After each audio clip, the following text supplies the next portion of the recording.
Oh, it's live now. Oh, you left me on?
We're live.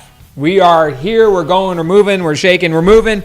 We're talking tonight. We're having a good old time. The broadcast is back. And sorry we're moving a little bit late tonight. We brought some food in for the team, and we were enjoying a round table of Hooters, wings, fries, onion rings, and sodas. So I know that's probably not exactly in my keto diet plan, All right, but I do keto on Mondays, Wednesdays, and Fridays. So the other 4 days of the week, I eat basically whatever I want. So I'm very careful on these days when we do the podcast. Always like to bring in food, and we've been jonesing the wings from probably we'd have them not like 2-3 shows in a row. And this time we were eating a little too much. It got a little too long, and we were talking and we were trying to set up the text. So sorry we're running a few minutes late. We apologize. But we're here tonight, and we're going to have some conversations, answer some questions. We're going to keep an eye on what's happening on the comments. Salo, you got my back over there. Answer questions. So let us know what city council district you're in. Share, like, and tag the podcast. And also write in there any question you have.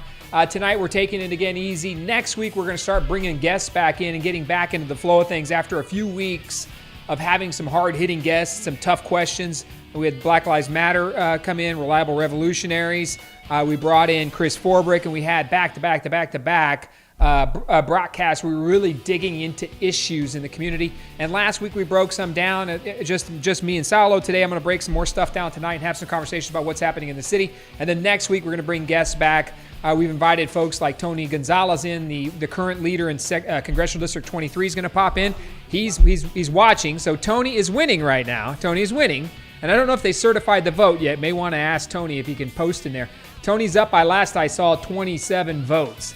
Dude, if you are ever in a world where you think your vote does not matter, right now there is a Republican race going on that they're currently counting and finalizing the ballots, where that Republican candidate is only, on election night, July 14th, was up by 7 votes. Let me just show you. That's how many votes this cat was winning by. 7 votes. Tony Gonzalez was a hard-fought race with former retired Colonel Raul Reyes. Tony Gonzalez himself, an enlisted retiree from the United States Navy. I think it was in cryptology or something. He was, anyways, retired. Both of them have. But 7 votes separated them, and they're both trying to win the Republican nomination to face Gina Ortiz-Jones in the Congressional District number 23, which is currently held by Will Hurd, but he vacated. So your vote matters. We're going to get to that here in a little bit tonight. So we're going to break down some things that are happening in the community and city, some of the races, some interesting news today, a little bit of coronavirus talk. I've got a couple of notes on Defund and Defend Police. And then we're going to knock some other stuff out. But of course, in the beginning, we always thank our sponsors. We always want to start with the folks who make this happen. We are in the building. We moved to another section of the building, though. We're thankful for Aligned Mortgage of Texas. We always want to put their graphic up. We got that graphic for Aligned Mortgage. Aligned Mortgage of Texas is the #1 VA lender in the state of Texas, soon to be the nation. They are growing in leaps and bounds. Right here off of 5900 Summit Parkway, off of Babcock 410 area. If you know where the old Paul Mitchell Salon used to be, that's it. If you know there's a giant Chinese buffet right there, it's right behind that. It's tucked away, fantastic building, wonderful facility. Chris Cano, so ownership, Chris Cano, Cody Carrasquillo, and Tony Diaz, new in from Hawaii, flew in and is now joining us as an official San Antonian. All 3 of them started Aligned Mortgage, and they've been working and growing it here at Aligned Mortgage of Texas. It's going to be huge. It's a wonderful opportunity. They help veterans own a piece of the land they defend, right? So that piece of the land they defend, that dirt, that house they build it on, man, that is theirs. They fight for it. They bleed for it. Sometimes they give the ultimate sacrifice.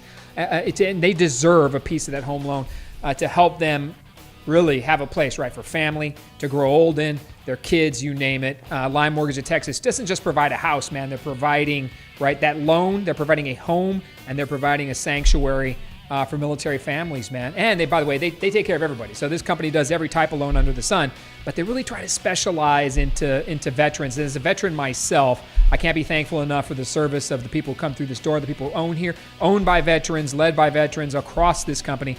Jump in, give them a call, see how they can help you. And I brag about them always at the beginning because they let us use the facility, and we talk about things all across the political spectrum. And they allow that open dialogue, and we have to be thankful for that. You don't see that at a lot of companies anymore. So we always praise Aligned Mortgage, Chris Cano, Tony Diaz, and Cody Carrasquillo, the leaders of this organization. Thank you. We appreciate you for the space and giving us this opportunity to do this. We also want to thank AAA Garcia Bail Bonds. Louis Garcia, this guy, of course, every week I brag about this guy. And we're going to help him with this logo, Salo. I'm feeling we need to upgrade this logo. The handcuffs may be a little bit outdated right now. We're going to come up with something better for this guy and send it to him out of the kindness of our hearts. But AAA Garcia Bail Bonds, he's a family-owned business here in San Antonio. He's got, I think now, 3 offices. He opened up a brand new one downtown. He's here off of Bandera and 410. He's over on the east side. Don't know the exact address, but he opened up one downtown, expanding business. He'll take care of you. And he'll take care of you because he's a family-owned business. San Antonio, man. San Antonio raised family. Give them a call, reach out to them. If for some reason you happen to have a run-in with the law and you need some help and you can't get out of the Bexar County Jail, give him a shout. He will take care of you. AAA Garcia Bail Bonds. We love you, brother. Thank you. Tyler Hall with Speedy Salt's going to be coming in here a little bit. Man, I love Tyler. Man of faith, simple guy, hustles. He is the bread and butter of his own business, does all the deliveries on his own, does the sales. He's the owner. He will show up in his pickup truck with 50-pound bags of salt to take care of you, so you don't have to go to Home Depot or pick up that bag and head home. You may not even know your water softener needs salt. Tyler at Speedy Salt will take care of you. We love this guy, not just because he helps us and shows up, but just because he's a good human being. So Tyler, you're out there watching. We love you, brother. We love you. We love you. And then 2 realtors we always want to brag about, and you always want to shop for realtors. It always helps to make sure that if you've got somebody, you know somebody, look around, man. See what you can get out there. One of the ones we always want to talk and brag about is Brian Pena from the Torado Realty Group. Brian is with RE/MAX Realtors. He's a friend of Align Mortgage. He does business. I know him well. You can look him up on Facebook at Brian Pena Realtor. That's Pena, P-I-N-A, from RE/MAX Torado. I think he's got an image. We're going to get it up here in a second. And then you find it yet? It's all right. It's okay. It's okay. It's okay. It's all right. And then we'll get it there. Come on, man. And then Chris Marty from Rebate House as well. Rebate House, rebatehouse.com. Give him a shout. He'll talk you through about what it means in home ownership and how he can help you save money and put you in a home. I don't know what's going on with Charlie and Saulo right now, but knock him out. Give him a call and just look into it. Shop your realtor. Give him a best shot and opportunity. I'm telling you right now, Brian and Chris are 2 guys we can trust. They got great teams, and they'll follow up with you and take care of you. Give them a shot. We appreciate all they do to help us here put on the show. And they also help because we're going to do some gift card giveaways tonight, right? So if you're liking the show, you have to like it. You have to share it, all right? If you share the podcast, there he is. Look at this. Man, he just popped out of nowhere right there, basically freaked me out. I look up on the screen. Here comes Brian. There's Brian right there. He's got a first responders buying program, help you cover payment and closing costs right there, and he's working with creditors. It goes as low as a 580 credit score. By the way, you got to be very careful on credit scores, of course. Talk to your realtor and your lender about what it means in credit scores, especially in VA lending. There's a lot to learn. And so just talk to your realtors, give us a shout, call Line Mortgage, and we'll be more than happy to help you out. Brian, that is one happy dude in that picture right there. So first responders, he looks really happy right there. Man, he's actually cheered me up. Yeah, Salo took the picture. It is what it is. So thank you. We appreciate you. We're going to do 3 gift card drawings tonight. All you got to do, this is real simple to enter this contest. Like the podcast and share it. Share. If you like it and share it and keep following, we're going to enter you into, we're going to do 3 $100 gift cards. And of course, we're going to do Papa's Burgers because we always do Papa's Burgers. He opened up a new location up on San Pedro Road. I know, San Pedro, yes, he did. He opened up a new one on San Pedro. Papa's Burgers and Hooters, because we just love those wings. For some reason, I mean, it's not necessarily a small local business, but we're going to pop off $100 for Hooters and then $100 to Viola's Ventanas, which we're always thankful for Louis Barrios and the Viola's family as well. They also are Los Barrios and La Hacienda, and they also have out in Leon Springs as well. They got a grill out there too. So we're going to do 3 of those. All you got to do, $100. I'm going to show up. I'll drop it off. I'll mail it to you. Do what you need to do. Just share the podcast. If you're on the share list, I'm going to take care of you. Welcome, and we'll be there. Okay, so look, man, lots happening. And I was thinking sometimes too, as I'm preparing for the podcast, and I sit there and read what's happening in the events of the city. There's a few things before we talk about some of the things that are listed here. I wanted to get real personal, right? And talk about what it means to say what you believe, and then how in our world today, right? So, and I don't even know how to explain this, but when you go out in this world, right, and you say the things you believe, wherever you stand on any particular issue, what comes back at you really is sometimes vitriol, it's angry, it's negativity, sometimes it's attacking, it's horrible. And I wanted to hit some of that tonight. And wanted to talk up at the beginning about what it means to give each other a chance as a community, a city, as somebody who's on a podcast, somebody who has a belief in politics, somebody who believes in government, somebody who believes in San Antonio, that when this city and community is struggling, how can we as a city help each other, basically disagree? And I'll tell you what gets to me. What gets to me is I have friends, and trust me, some of my friends, oh my goodness, they believe the exact opposite I do. I mean, they are 100% on the other side of what I believe.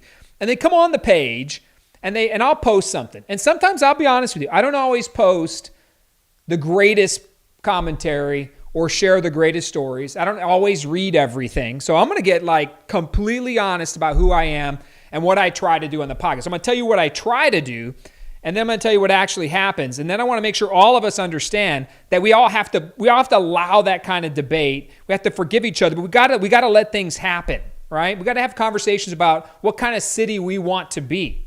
What's going to happen in the next few months going into the November election, then turning around and going into May. These are really referendum issues of our nation, our state, and our city. When I say it's a referendum, it's a decision on who in the hell are we going to be going forward. That's how chaotic the world is. That's how out of control it has gotten. These votes no longer just decide, it is what it is. Nothing's going to happen. No. Like, people sit there and say, it doesn't matter who's in office. It don't matter. It's all good. You know what? My vote doesn't matter. Man, wherever you fall on the political stream, and I see it every day on my page, my personal page, I see it on my family, I see it on my friends, I see it on people who post and get ridiculed and destroyed for whatever they believe.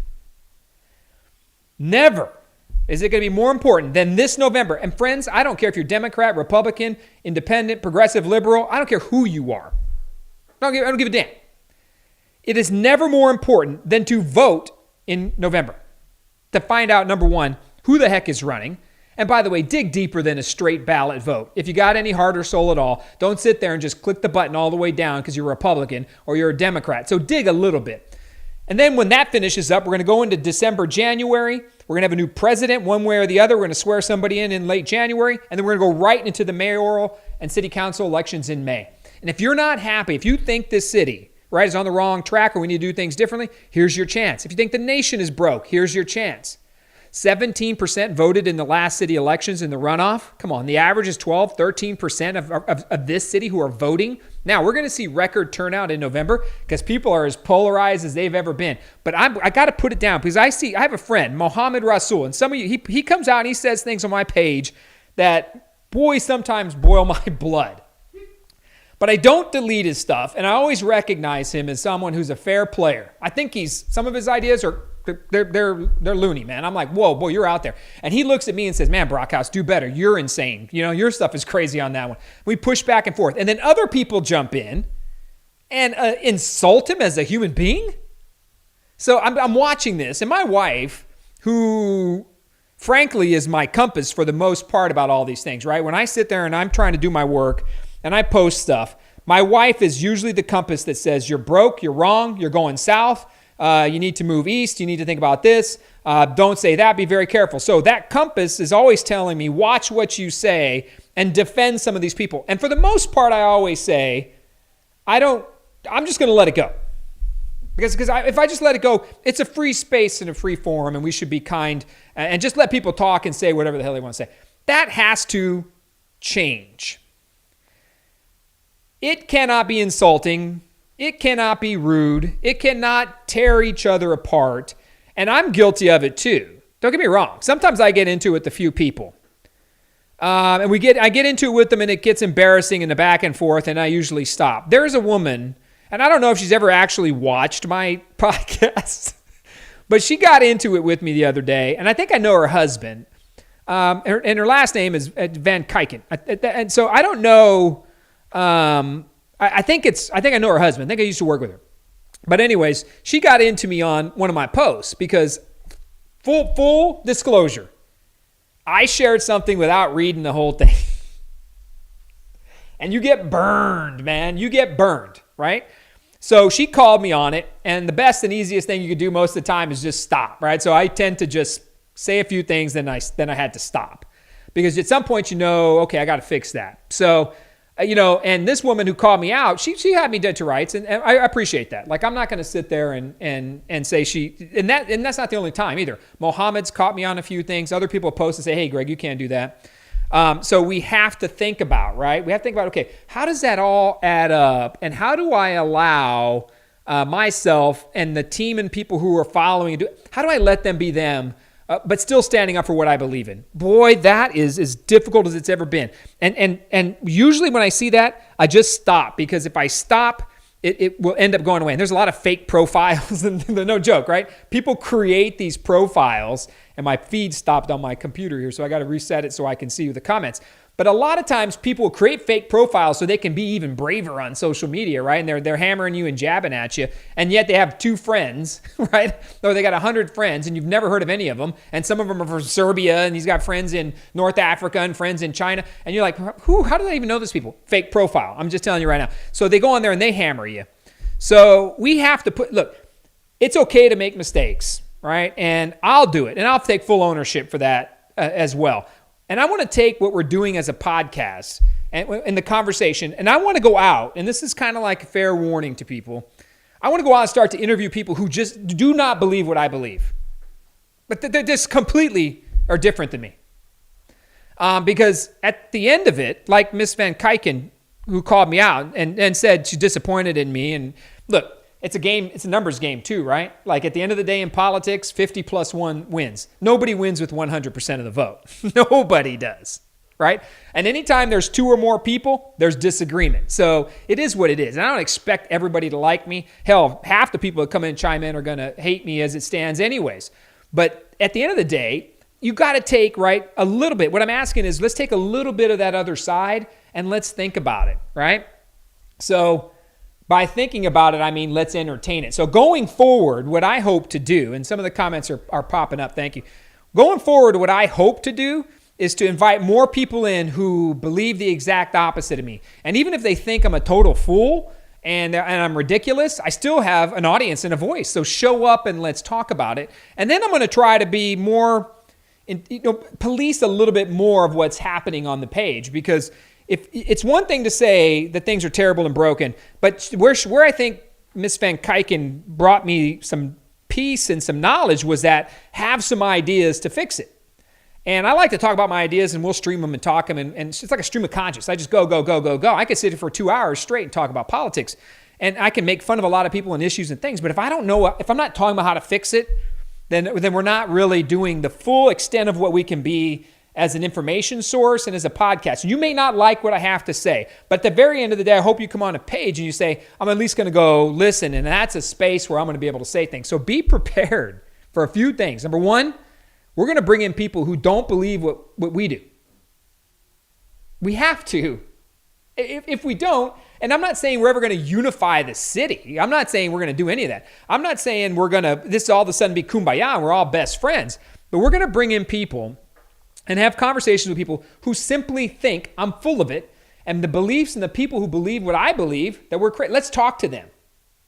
Let's have that conversation. So be prepared for that. Number one, we're going to invite the disagreement, the dissension, the difficulty, because I think in all that disagreement, dissension, and difficulty, we will get better. Me. So be prepared to invite it. I think that's huge for us as a city. The second piece is we're going to police and start keeping a better eye on respect, right? So and I'm not saying you got to respect my opinions, you got to believe it, but man, if you're going to start insulting people, it's time we call that person out. There's a couple of people who, like, and I'll give you an example on my personal page and anywhere, right? Anywhere on my broadcast page, they love to come in and insult, right? And just demean and tear down. Like the most disgusting things you could probably. If we see it, we need to block those people because those are not constructive folks. And some people say, well, man, this is a public forum. You should allow. No. We're not going to allow people to put up masks of people in KKK outfits. Someone did that a month or two ago. They were chiming in on the page and they had a KKK mask on as their damn profile image because they were trying to make fun of masks. That crap can't fly anymore. So let's take those people who are destructive, those people who care nothing but just to destroy, demean, and deflect. Let's take them and block them. We're gonna block those people. You can disagree all day long, but come on, man, we can't allow it anymore. No more destruction, right? So ideas. How can we get better? Let's invite challenges. Let's invite different people. Everybody can come on.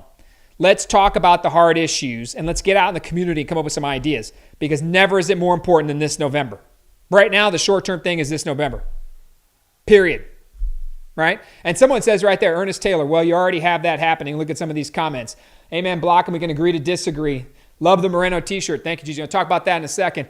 Here's an idea: vote Democrat, socialists out and in power. Yeah, I mean, that's not all that bad. No, this isn't a protest podcast. That's true. What does that? Thank you. Who does that? Some people do that. Yes, Spence. And there's Velia down there as well. Amen. Block them from Rosie Cano, and we can agree to disagree. That's the stuff we want on the page. So, look, I think that's the debate and dialogue of who this city is, and it's going to be challenging. Like what some of the things we're going to talk about here in a few minutes and recap some stuff. It's going to be challenging. How, what you believe in this city, your vote in November, right, as we choose a president and we go up and we really change the face of this community, it's going to, I mean, what does that mean and equate to, right? Is it defend or defund, right? Are we going to come in here? Are we going to spend money on progressive liberal projects because that's where the votes go? Or are we going to get more conservative and tax? You don't ever know. So the only way you know is to get out there, educate, put the information out, and let's make it happen. And then we go into May, right? So November, I always tell people it's not really the president, the senator, and the governor that affect your life the most. Who affects your life the most every single day you are riding around, you're driving, you're walking, is the city of San Antonio. They affect your life every single day. Every hour of the day you're interacting with the city of San Antonio. So you can sit there and be pissed off about Donald Trump all day long, and you can be mad about Greg Abbott and think he's the worst. But at the end of the day, at the end of it, the absolute end, the city of San Antonio is in your business. I'm going to tell you how. Let's just take this as an example. I'll show you how. You wake up in the morning, right? It's a little cold, so you turn on the heater, right? You're raising your electric bill, right? Your electric bill functions, CPS Energy. It fluctuates up and down. The more or higher your electric bill is, right, the more money the city of San Antonio gets. Because guess who owns the CPS Energy? Yeah, the city of San Antonio does, right? So adjusting your thermostat puts more money back into the tax system. CPS Energy pays the city of San Antonio because they are owned by the city. So you wake up, you play the thermostat, boom, you're interacting with the city of San Antonio and CPS Energy. You go and you sit in the shower for 5-10 minutes, and you're just standing there thinking about your day. The water runs, your water bill gets higher. That's more money to the city of San Antonio because guess what? Guess who owns SAWS? The city of San Antonio. And these organizations, these utilities are paying money back to the city, back into the general fund. And that money is funding things like streets, sidewalks, public safety, right?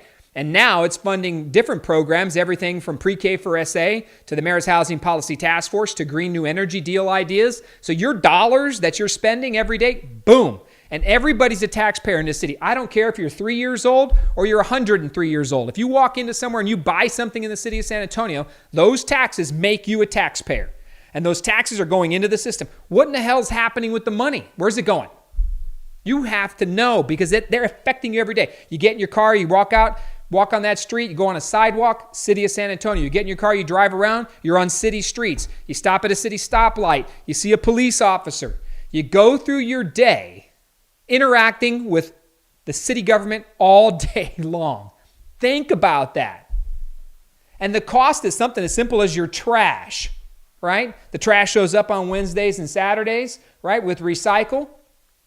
Pops in there. The size of your can is the amount of money you pay. That money goes to the city of San Antonio, tucked away in that bill's parks, fines, and fees. You name it. Interacting with you all day long. The city of San Antonio. So dig in. Get to know and figure out what's happening. That's where we need to get to. And man, I'm going to start preaching weekly on my page as daily as I possibly can. Let's do the best we can. I have people come at me. I don't even know how to say this, man.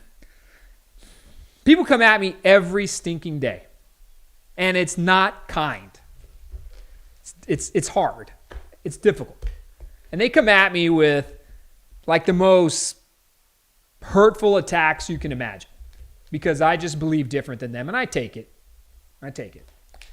And I sit there and I wonder why, because I ran for mayor and I lost an election by 1 point. I lost by 1 point. And in that loss, it's not like I got slaughtered or annihilated or ran out of town. I lost by 1 point. If 1,320 people go the other way, I would have been mayor. But it wasn't my time, and I'm going to say it out loud, and I'm going to proclaim it for what it is. It wasn't God's time that I was there. And I'm okay with that. I wasn't always okay with that. In fact, And I know I don't want to get too biblical on the podcast about it, but I've been struggling with that loss for a year. And trust me, when I see people, and it hurts me when they attack, because I think about other people getting attacked that communicate with me on social media. I think about them, and I think they shouldn't really be subjected to that. I don't care. I got friends like Ty Darden, Mohammed Rasul, Taj Matthews, people who that I interact with that just see things different. And they get attacked. And I think to myself, these people don't even know these folks. They don't even know them. And these people come after me, they don't know me. So when I think, okay, well, I lost, and people like reveled in that, like they love it. Like they just think it's great that people try to destroy me. I can't be a part to that. I can't be a party to that. If I expect to be, and you're probably wondering what all this political talk is up front, but it has to be said, man. If I expect to be better, I must hold myself more accountable to ideas and to debate it and go after it, man. Like to really say it, but not to be so personal about it. And when I think about it, and I say to myself, man, why did I lose? Why did I lose the marriage race? It wasn't my time. And we go through life, and I would want to close this thought process before we get into the news of the day. All things happen in our life for a reason. You may believe it's faith, and you just may believe it's fate, right? Faith and fate. Not too many different words in there, right? Not too many different letters. Faith or fate. At first, I thought I was punished and I lost, and I wanted to be mayor so bad. That's what I wanted. And I put everything else behind it. Everything. And I'm here to tell you people, it's not worth everything to win an argument.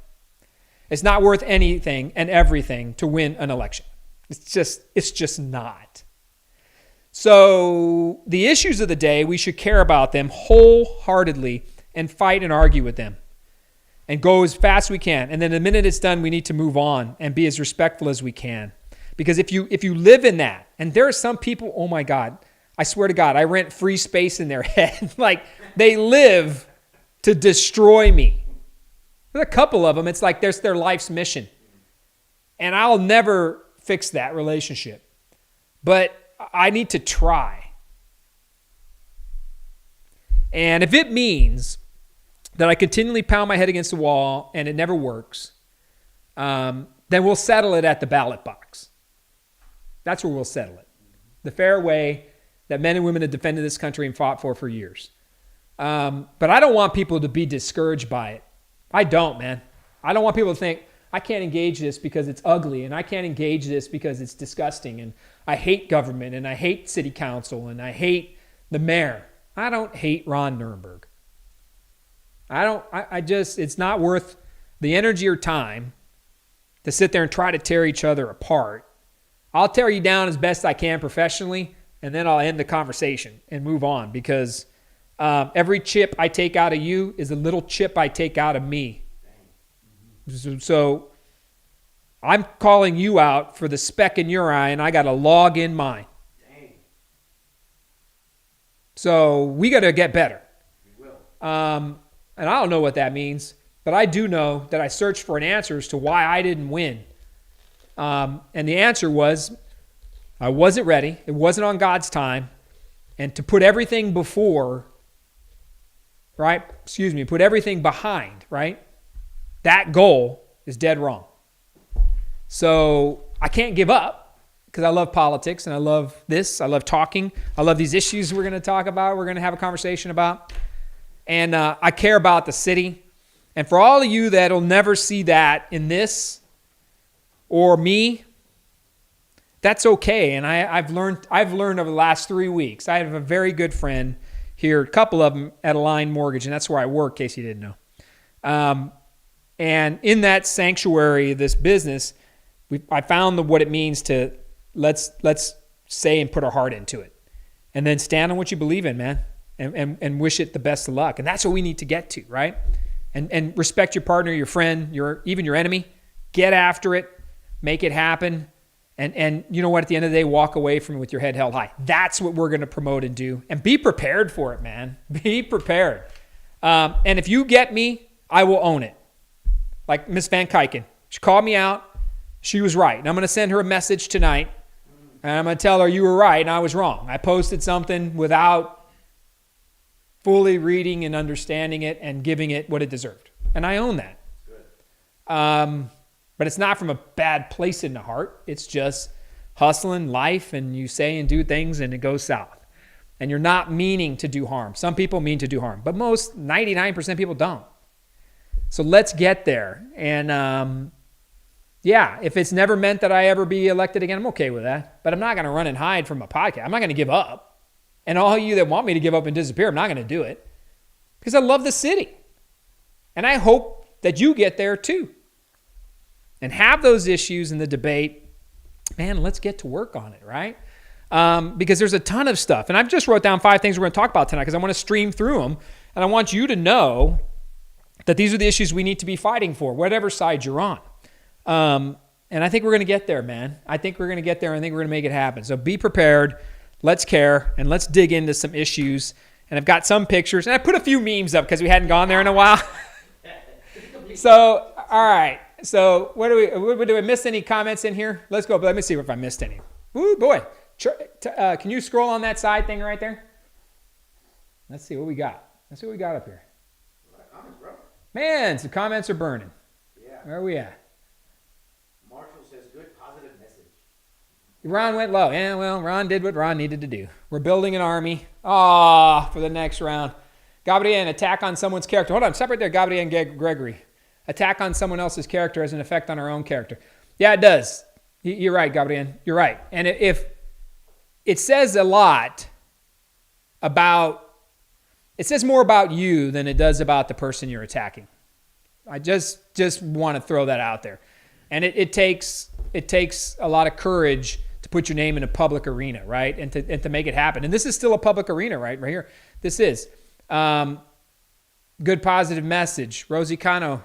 Yes, do it, mijo. That's for Chris Cano right there. He's watching. What I like about you is that you had to run against the Democratic mayor in a Democratic city and lost by 1 point. That's actually true. I went after it, man. We didn't get there. And you know what? I'm going to proclaim it out loud. I think it needs to be proclaimed. It wasn't my time, and God made that call. It just wasn't. So for those of you that think I'm angry because I lost, or I've never have been angry because I lost. I was just lost. Like I didn't understand and it hurt. So I don't get on the page and start the podcast so I can attack and tear people apart. I do think we need to get better. I do think we need to have ideas. But to me, it doesn't. You're wrong about me in that sense. And if you want to come on the show, man, come on. All of y'all can. Gabriel, you should come on the show. You bring Alondra. Both of you believe exactly opposite stuff I do, but it'll be fun to have the conversation, right? Everybody's welcome. That was deep, Greg, from Ernest. Yeah. Thanks for honoring Miguel. Yes! I am McGinty right there, right on. Hello, Patriots and Liberals from Linden down in Corpus. Tonight I had a shirt on right here. I'm going to show this one. Can I get this on? Yes. Miguel Moreno, Run for the Fallen. As you can see, Miguel Moreno lost his life in the line of duty. He's a line of duty death from the San Antonio Police Department a couple years back. They do an annual run for him, as they do many police officers who have lost their lives in the line of duty. Miguel and his partner were both shot, but Miguel didn't survive.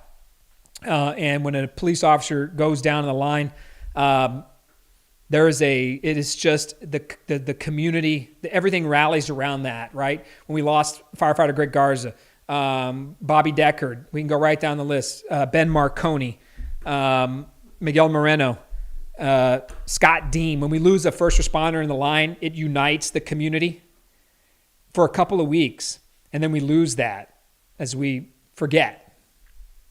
I try not to forget. So the shirts for Miguel, my wife went and did the run. I actually was too tired.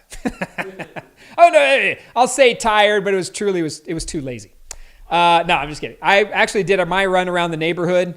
My wife went and killed it at the CrossFit box. She went and legit did a whole workout, and I just ran in the neighborhood. But, you run around, you think about it. There's nothing better than taking a few moments and walking around the neighborhood. I've started walking around the neighborhood talking to God, just having a conversation, maybe praying, thinking about God, and it's really helped my day. Sometimes I talk to my grandfather. He died in 1996, so I walk around. Sometimes I talk to him. And I just talk to whatever my mind. I try to clear it and get the day started. So think about that. Get out and walk, man. Especially in the COVID world, there's no better time to get out and be by yourself. All right, like it, share it. I got 3 gift cards to give away. Huh? Trish DeBerry logged on. Trish DeBerry, the next county commissioner for Precinct 3, victorious. Yes. She's got to win in November, and she'll probably tell me to calm down, slow my row. But she's an amazing woman. She pulled that out, won big time in Precinct 3, 55-45. So let's get going, Trish, and let's get that seat done in November and put you on the court. All right, let's get in some updates. I'm sorry I got so deep on you. I don't know what I was thinking. You know what it was? I started remembering my past when I had my big gulp.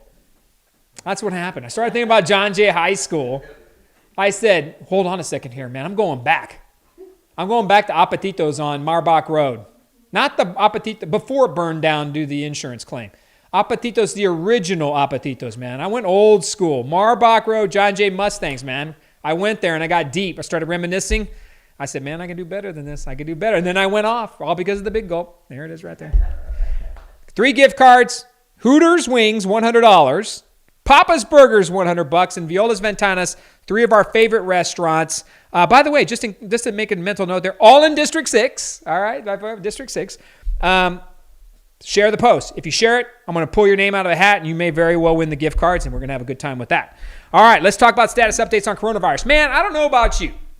So there's some crazy stuff happening about coronavirus. All right? We all know the city's all over the place. I think we have some posts. What do you have up there? There's some stats right here. Let's dig into some stats so we can make sure we understand what's happening. You can find some great information at sanantonio.gov. You can pull it up and see some statistics. Everything from testing capacity to the positive numbers in tests, to negatives, to trend lines, and you can see what's really happening. Because if you watch the media, I will tell you, they are clearly deceiving you. The media, I think, is complicit in a lot of the problems we have around this messaging with coronavirus. The media wants you to continue to live in fear. Fear sells media. Fear sells papers. Not that anybody buys the Express News anyway. I think the Express News is, they're struggling, right? They're selling their building. They're losing employees. The Express News has been a dying paper for years, but they still have a minor voice.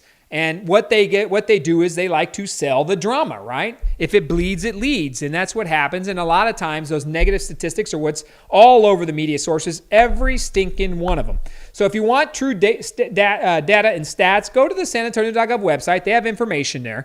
And you can dig in and get the information for yourself so you can see trend lines. And I'm not saying what the city's putting out is 100%, because what we've seen lately out of the city, a lot of misinformation. And a lot of problems at Metro Health. We're going to get to that one in a second, right? I'm going to write that note down because we want to talk about Metro Health and the new old Metro Health director, Dr. Colleen Bridger, and Dr. Emmerich, who retired and resigned or whatever. I'll talk about that in a second. But look, here's a daily trend line, daily case numbers by event over a 14-day period. You can see the trend lines from June 26 on. We've had more cases in the last 2 weeks than the entire month of June. I read that today. There's the goal for daily testing capacity at 7.4 thousand. The goal is 8,200 tests per day. All right, so sanantonio.gov. You can find these dashboards. What else we got? Uh-oh. Moving? Charlie. Okay. COVID-19 surveillance. Bexar County data reported as of 7 o'clock p.m. yesterday. Total cases, 33,555. It is up 1,688 cases. Total deaths, God rest their souls and Godspeed, 283 deaths. Devastating. We always want to be cognizant that one death is one death too many. We obviously all believe that. There's not a soul in this city who we want to lose to COVID-19. That was plus 9 from the day before. There's 5,780 active, recovered 21,505 cases. What's next? And then you can see, so here's some daily cases report lines. So you can see how these have kind of trended over the last few months. And it's always good to look at it over a series of months. And then to ramp up, and you can see. So you get a picture of what that looks like, and you can see it from right there as well. It comes up through the month of July, and you see some spikes. Now, there's been a lot of talk in the news lately, and from the mayor, that we're in a surge position, we're in a plateau position, or we're in a declining position. There's a lot of mixed messages out there that we may have plateaued or that we're in a surge environment. I've got some images just from the last 48 hours I want to show you as well. But those are the trend lines right there, a significant increase and a change. Now, how it happened? Okay, this is where we see a lot of difficulty and disagreement. Some people are saying all those thousands of protesters out there had no impact, but everybody hanging out at barbecues did. The 4th of July caused it, but everybody partying at the lake caused it, but 5,000 people marching downtown, half of them with no mask, no impact, right? So, the political messaging. Ron Nirenberg was on CNN the other night talking about how we had to take the politics out of it.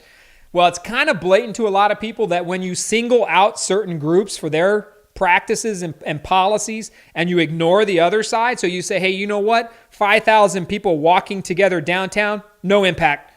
2,000 people on the river out at Comal, oh man, you're the end of the world. You're destroying our community and city and state, man. How dare you, right? Right? So young people at a party, right? People at a birthday party. Those people, crazy. Protesters over here marching down the street, man, honor that. Let's do it, man. Take your masks off. Hell, the mayor was downtown with them himself with no mask on, proclaiming the greatness of the protesting, right?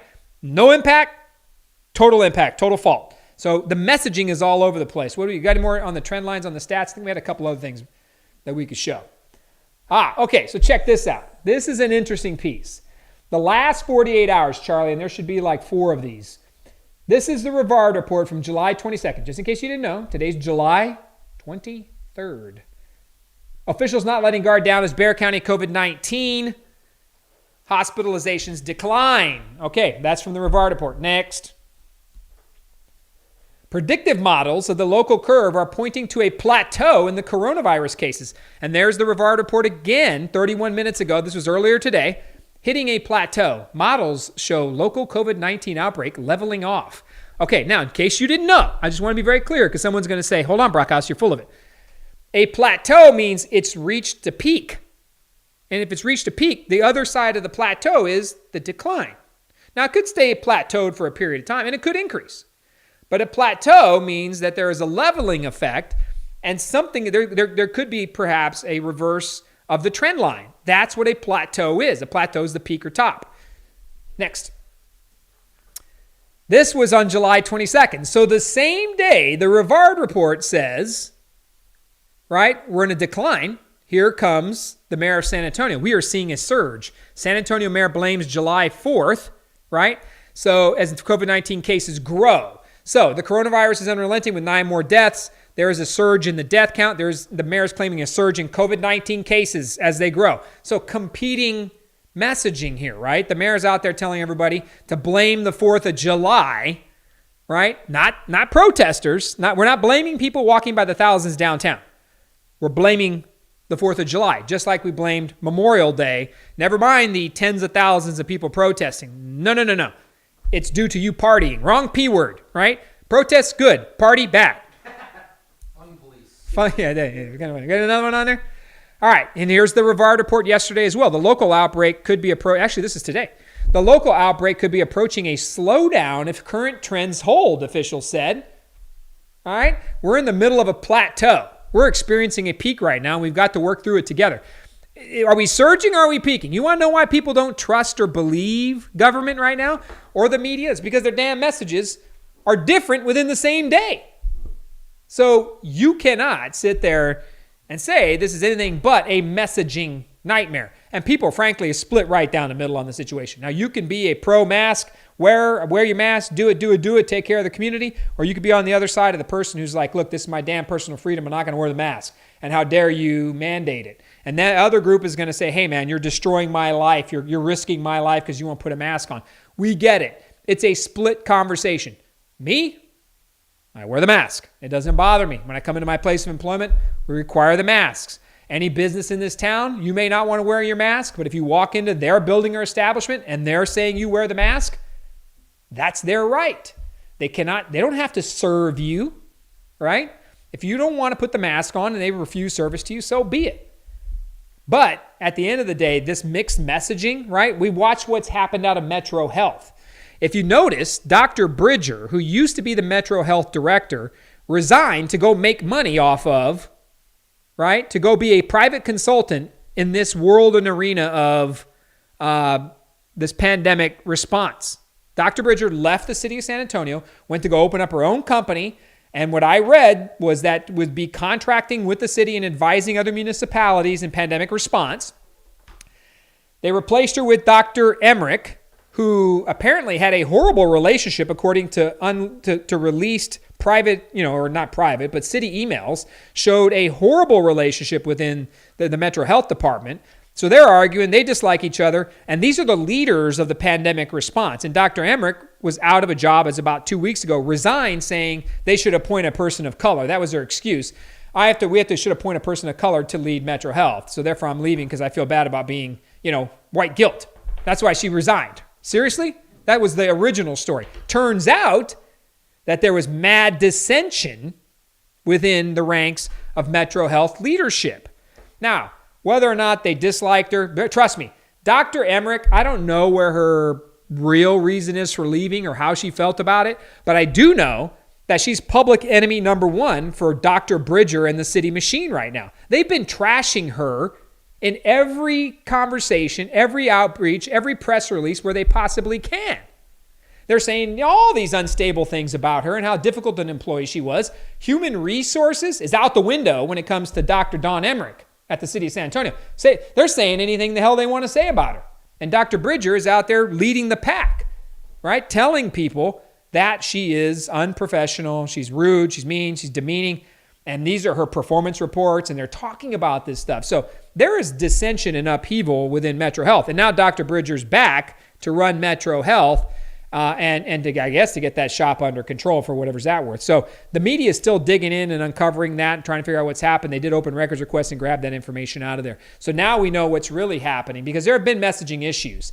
And the city of San Antonio loves to pat themselves on the back, beep, beep, beep, beep, that the city's public information team is doing such a bang-up, fantastic job. There has been problems from the beginning with the outreach on messaging. San Antonio had one of the worst across the nation information sessions and meetings. They were holding on to information and data. They weren't releasing it. It took, if you remember back at the beginning of the pandemic, there was major complaints about the information and data being released from the city. They were forced into releasing more extensive stats when it came to testing and the ratios and trend lines. They were forced into that game. And here we come along all the way in to find out that they're continuing to have struggles as a leadership team, right, over what's happening in and around coronavirus. And their mixed messages are coming out through the media, where within the same day they're saying multiple scenarios are happening within the city of San Antonio. So be careful, get the facts and data, and figure out what's going on. But this stuff isn't me saying it. This is clearly posts from within the same day. We're surging, we're plateauing. It's looked good, we're declining, but they're growing. It just doesn't make any sense. People don't believe it, they don't trust it. So the best we can do at that part, go read the stats and statistics for ourselves at sanantonio.gov. What we got next? Good, declaration period. These are people who rat on other people. These are the people, I shouldn't say rat. When you call in, snitches. When you call in and say, hey man, this company or business is not wearing masks or not doing their job, I think the mayor and the judge specifically asked for people to be calling in and turning in businesses, right? So we turned into an environment where we were requesting people to turn organizations and business owners in. So there's some calls received. DSD is the Development Services Department. CCDO, I believe, is Center City, I think. I maybe make sure. And then the Health Department, right? So if you see the number of calls received, violations observed, warnings issued, citations issued, and look at that, 4,000. Just take development services. So they're going out and they're visiting these businesses after people rat them out. 4,320 calls. No violation observed 3,047 times. What the heck? Man, that is a rat hotline right there that is not catching any of the breakdowns. 3,047. CCDO complaints 1,125. No violation observed 608. So neighbors calling on each other. Gotta love it. Way to promote teamwork and unity. Hey man, we're all in this together until I call the police on you. And 75% of the time, it's not even going to be true. Okay, it's like, come on, man, come on. But that's the city's declaration period. During the entire declaration period, the number of calls received. Embarrassing, ratting on each other. Okay, next. All right. Oh, we got to meet. Man, hide my memes. Hide my memes. No, we got, that's not for the coronavirus information. So dig in, pay attention. Look, wear your mask, man. I mean, I don't think it's the end of the world. Now, you may think, oh, man, Greg, I'm not going there. I'm not doing it. Doesn't bother me any. I wear the mask, especially when I walk into QT, because there's some crazy people in QT, man. Like right up on my grill right here trying to get the soda. No. You're not going to get that Slurpee that close to me. Not going to happen. Not going to happen. I wear the mask. I'm going to protect myself because, hey, man, I could be asymptomatic carrier. You got to think about that, too. There could be an asymptomatic carrier next to me. People don't know after they've been tested, right? Some tests come back, false negatives. Some tests aren't telling the whole story. Some tests are antibody tests, which is you've had it in the past. Some tests are antigen tests, which you've had it. You have it currently. Some testing is full-on positive because they shove that thing down your nose and you have coronavirus. Self-isolate. Do the best you can. Wear your mask. I don't think it's too much to ask because I don't, look, it doesn't bother me any. But if it bothers you and you want to exercise your personal rights, go right ahead. But know that other businesses and folks like that may not honor your same right. They have rights as well. And that we start getting into this tit for tat thing, and it gets difficult. Look, I wear it because I think it matters. And more so, I wear it so that other people don't freak out. Because even I feel a little uncomfortable, man. The other day I was at my favorite QT getting a pretzel, and somebody sneezed within 3 feet of me, man. Dude, I about jumped. Like I straight up went to the other side. I'm like, that cat just sneezed within 6 feet of me. We were eating at BJ's last night, right? We were eating at BJ's. And they went and sat, this is how paranoid the world is. And they went and sat us at the tables, and we were like 3 feet from another table. My wife's like, hey, man, that's not social distance. I'm like, wow, man, this is how we are now, right? Like that kind of, right? That kind of a situational awareness now is the norm, right? So just know that other people think like that, and a little bit of humanity maybe at some point is, man, I think I'll just do it. And that's where I got to, and I started wearing a mask. Because personally, I do believe my personal rights. And I do believe that we've gone too far and we shut down a city and we destroyed our economy and we destroyed lives when there was a better way to handle it. That's what I believe. It doesn't make me evil or that I think citizens should die and kids should die. No, nobody thinks that. Just because you believe we've gone too far, we shouldn't have shut it down and destroyed the entire United States economy. I don't believe that. I don't think we should have. I think we should have been a lot stronger in certain areas. That doesn't make me wrong or horrible or any of the above. But what I do recognize is that other people have care and concern, and think about that, especially our seniors. Like when I'm out and about, I put that mask. When I see seniors, I put the mask on because if I've got coronavirus or COVID-19 and I'm asymptomatic and I God forbid, I'm the cause of something, and especially in a senior, somebody with an underlying condition that's around me with asthma or diabetes or anything of the sort, we just got to be careful for each other. At the end of the day, as a person of faith, this is where I'm going to challenge you.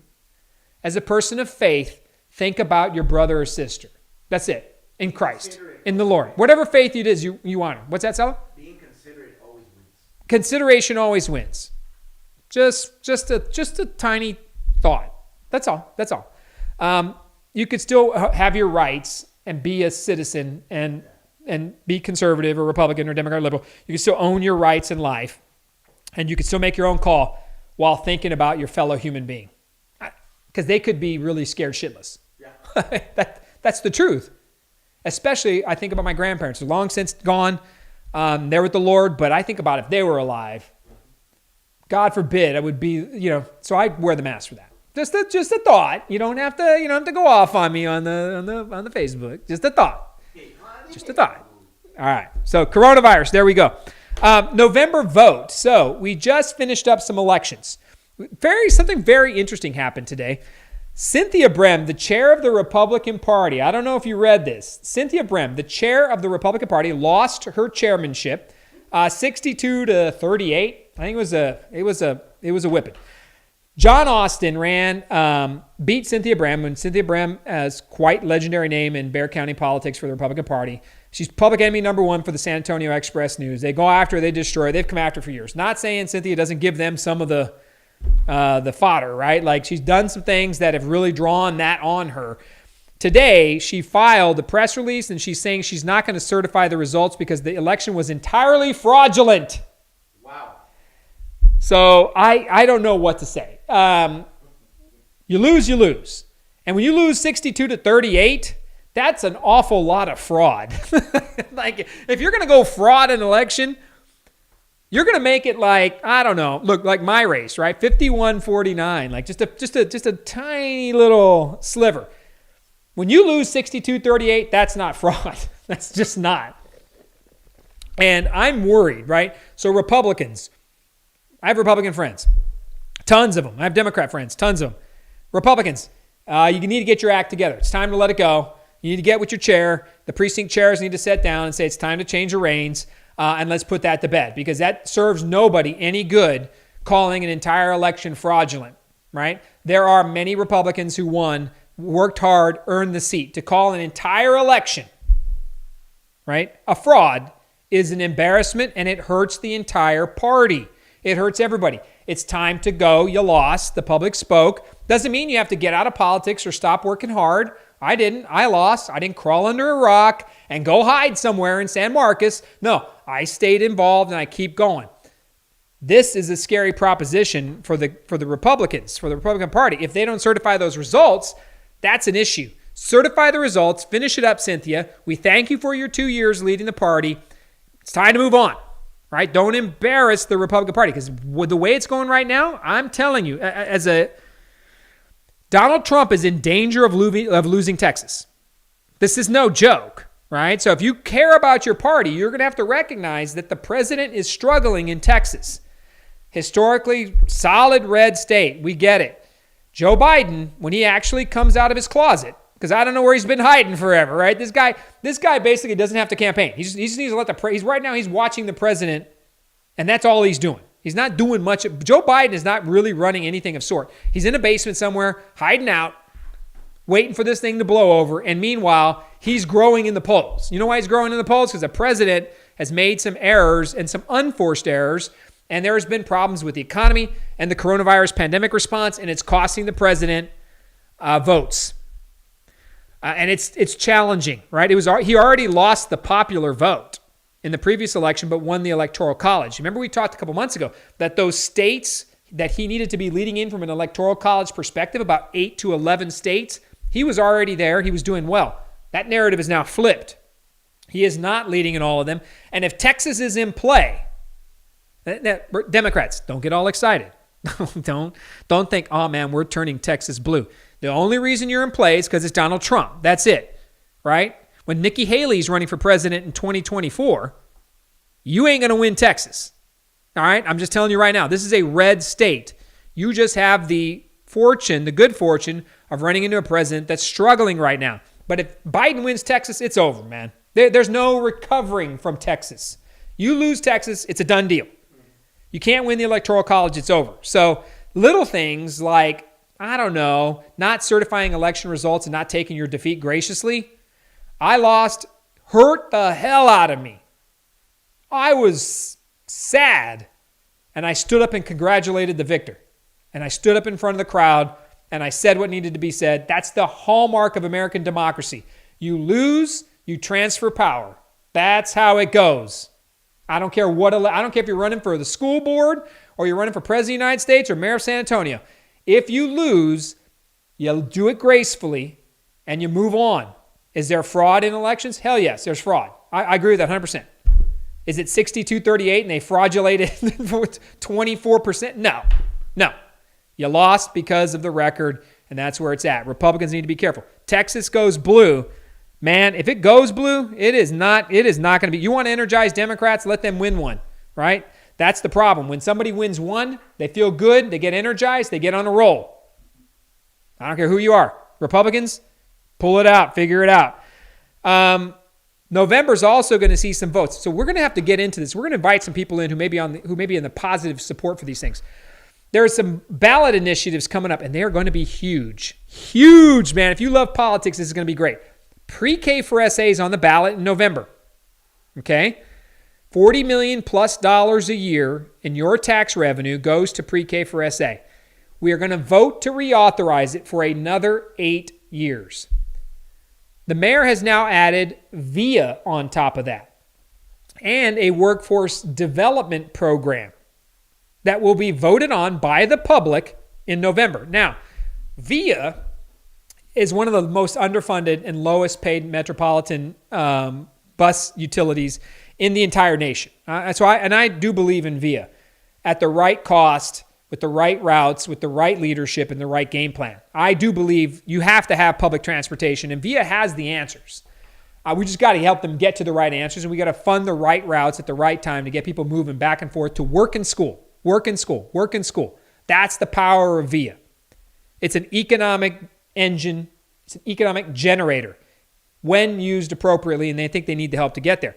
But the mayor wants to fund a workforce development program. So the CARES Act came down with a couple $200, $300 million, and the mayor carved off a big chunk of it to workforce development. Well, now he's going to want you to vote on about 70 to 80 million additional dollars to be managed, right? To be managed underneath the Pre-K for SA program. Be prepared. I'm going to have to create like a flow chart for these millions, these tens of millions flying everywhere.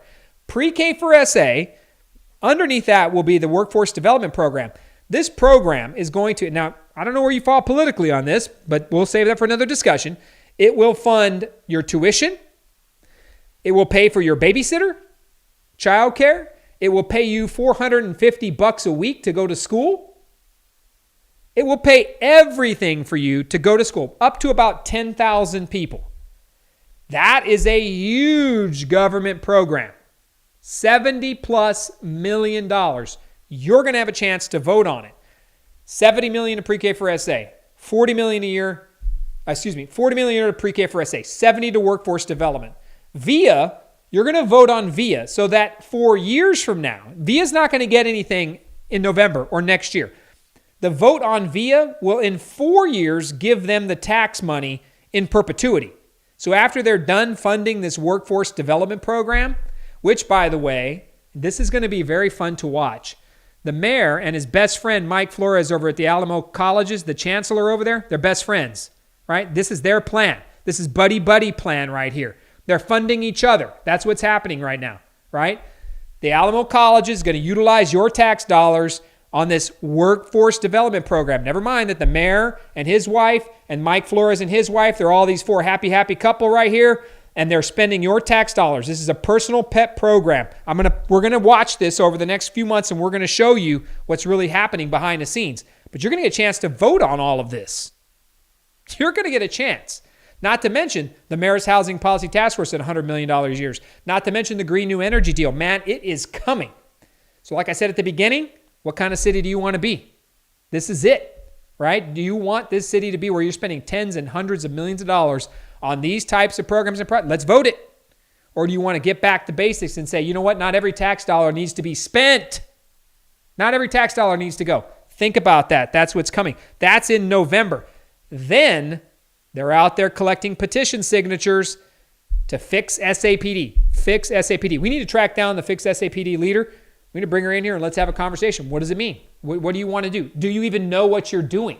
Do you even understand the ramifications of defunding and breaking apart collective bargaining, right, and civil service for police officers and firefighters? I'm willing to wager they have no clue of the impact of what they're doing. And when we take that to the public will vote against, right, these groups trying to defund police. Now, they can say, hey, we're not defunding police. That's absolutely terrible. That's a misnomer. We're not doing that. That's exactly what you're doing. When you take resources and dollars away from the department, that is defunding. It's not reallocation. You are defunding by removing dollars from police officers and their families. Nobody else is going to answer those calls, my friend. And if you're getting your house broken into, or God forbid, you're getting assaulted, or something's going on in a park or something, who knows, and a counselor is going to show up to help you out 3 hours later, yeah, you're going to be wishing really fast that police officer that you vilified not even 2 months before, you're going to be praying for them to show up. What in the world happened to my police response? That's going on the ballot. This ballot election is going to be about a world without police. That's what it's going to be. And I can tell you right now, I'm going to talk to the top of my lungs in defending police officers, firefighters, and our first responders. I want you to imagine this. what does it mean to have a world without police? Now, you could say, well, we're not completely removing police, Greg. That's dramatic. Okay. A world with far fewer police, right? We only need to look at Portland. That place is rocking fantastic. Seattle, doing great. Minneapolis, wow, what a bastion of peace. These places are absolutely Looney Tunes, man. They're crazy. They're out of control. Crime is skyrocketing. New York City, crime is skyrocketing. Why? Because they decreased police. They put the shackles on them and they couldn't do their jobs. Crime is drastically increasing. But no, we want to make sure that a licensed counselor can show up because we don't want that police officer showing up with a weapon at all, right? We don't want to hurt the feelings of these potential criminals or their criminal activity. We don't want to do that because you know what? Something could have happened to little Johnny 25 years ago, and that's why he's sad and mad. Well, yeah, something could have happened to little Johnny 25 years ago. But at the end of the day, that gun is happening on that scene at that moment. That life's in jeopardy. You don't want a licensed counselor rolling up on you or a community ambassador. You want the SAPD fully armed and ready to go hands-on to defend your community and city. And they will do it in the most... Now, do we need to train them better and help them out? Hell yes. Do we need to give them better equipment? Yes. Do they need better education on everything from LGBT relationships to maybe, even dealing with, people of different color? Yes. Do we need to help them in diversity training? Of course. Do they need to not choke people and put their knee on people's throats? Absolutely. Yes. Better training.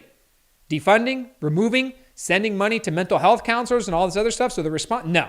Hell, man, I saw a politician the other day saying that police shouldn't show up on calls dealing with rape. What the hell are you thinking?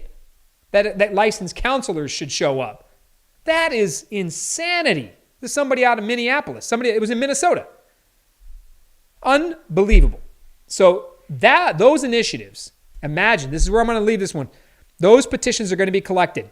This will go to a public vote. The public vote will be breaking apart police officers' unions. That's fine. Fair vote, fair conversation. And removing their civil service protections. That's going to be the vote. And I'm going to tell you, it's a world with fewer or no police whatsoever. That's what these folks are after. Crime will not mysteriously disappear. Never mind the fact, yes, crime is a symptom. I get it. Crime is a symptom. We're almost finished here. We're going to show some memes. But crime is a symptom of a much larger socioeconomic issue. 100% agree. That doesn't make crime go away. And by the way, the same people advocating, Ron Nirenberg, Rebecca Villagran, Shirley Gonzalez, all these council members, these same people advocating for these defunding police and putting them under lie detector tests and demilitarizing them, these same people advocating for that have been in charge the last damn 10, 15 years. So they're the ones leading the charge while they were in charge of all these problems and issues. Hold those council members, the mayor and all these other people accountable for that. Think about that, right? Julian Castro is a prime example of that. Guy was in charge for years, running around blaming police officers. He signed the damn contracts himself when it was politically expedient for him. That's when he did it because he needed their vote and their support. So you got to think about all these things when it comes together. Is it defund or defend police? You all know where I stand. 110%. Defund is not my game. It is 100% defend police. But can we sit with each other and talk about defund respectfully and put it to a vote? Yes. Yes, we can. And we should and we must respect each other's differences, have the conversation, and let's go. But let's invite it. Let's invite the hard question and dialogue and see, can we fix a few of these pieces now? Sure. Do we have to destroy and throw the whole baby out with the bathwater? Hell no. No offense to Salo. Okay, sorry, we want to throw babies out with bathwater. Salo, we don't want to do that. But can we fix it without destroying? The answer is yes. We don't need to go to a public vote to do it. So we've hit a lot of topics tonight. I think we're about out of time, right, Salo? We're there? I got to charge batteries. Oh, no. We're talking about So, sex tonight with Nico. oh, my God. Nico LaHood's up after I am. He's coming. He's going to be streaming on his R-Rated Christianity. Check it out tonight. The topic is what? Sex. Oh, my God. Fluid or fixed? Oh, my God. I can't even say it. My wife's going to get mad at me that you said that. Who say it? Fluid or fixed? Fluid or fixed? Sex. Sex. What is it? Is it fluid or fixed? Is it fluid or fixed? That's Nico's topic tonight. Genders. How many genders? So check it out tonight. That is Nico LaHood's topic, R-rated Christianity. Going to be a hell of a discussion. He really puts it out there. So to wrap it up, thank you for following. If you shared the post, the podcast tonight, I'll enter you in a draw and I'll give you a holler if I pull your name out and you get one of those 3 gift cards. Should be a lot of fun. Don't forget, look, like I started at the beginning, and we got probably a lot of questions and things I'll follow up with people individually. But think about this. Can I, and this is you, I'm speaking for all of us, can we debate, disagree, argue, sometimes vehemently, and still part respectfully? That's what you need to think about. And that's what I have to get better at, and I will do that. And I will invite the opposite in, and let's have the tough discussions, and let's see if I'm wrong in my own heart, and can I fix it and do better? That's my commitment to the situation. And sometimes it takes 1 or 2 people who I don't, look, they're never going to be Greg Brockhouse supporters or anything of this. That's fine. But all of us have this little spark of goodness. Every one of us does. And it's tough sometimes to see it in this environment, right? It's tough to see a spark of good in each other when we're so diametrically opposed in belief and opportunity, in wages and salary and income, in opportunity of education and opportunity of transportation, you name it, right? We are so diametrically, so opposed in so many things in our life. The spark of good, and I'll leave you with this. I, as a politician or somebody who believes in politics, it's fun, it's enjoyment, I get it. Most people hate it. And one thing to do with it because they don't believe in it. They don't want to talk about it. It's like off-limits topics, right? Politics, you don't talk about it at the home, at the dinner table because it turns south even within families. So let's try to invite the opposite, care about the situation in the city, right? And know that at the end of the day, we can vote it and put it through. And if you win, you win. If you lose, you lose. And then you win graciously and you lose graciously. And you move on to the next issue because your enemy now may very well be on your side and your friend later. You don't know. And you can walk around this city all day long pointing out the speck in everybody else's eye, that little piece of dirt in everybody else's eye. If you've been in the Bible, you know what I'm talking about. Look at the speck in Tyler's eye. Oh, look at you, Salo, making mistakes. Meanwhile, I've got a log in mine because I'm not paying attention to it. And if we don't fix that, we're going to continue to get what we're getting, which is absolute chaos and breakdown. And if we lost a little more graciously and gave up a little, I think we'd do a little bit better as a city. That's what we're going to do. Invite the opposite. We're going to try to create debate. We're going to try to put information and facts on the table. We're going to win some votes and get after it. We have to. The other side's gearing up. The other side's getting ready. The other side's collecting names, phone numbers, email addresses. They're preparing to take what you believe in. You must stand up, get prepared, and grab that same information to work hard to take what you believe in and go win. That's the vote. That's what's coming in November. That's what's coming in May. This is going to be the biggest election cycle this country has ever seen. It is a battle, I joke, I kid you not. It's a battle for the soul of the country and a battle for the soul of this city. And either way, it's going to be something different. So let's get out there. Let's engage. Let's make it happen. We appreciate you. Like it, share it, tag it. We're back next week with some guests. We're going to get on the road, start talking about the things we need to talk about, and get people in here, differing ideas and opinions. We love you. We appreciate you. It is the end of Thursday night, 7:45. We got to close it with the all-encompassing. The broadcast is officially out.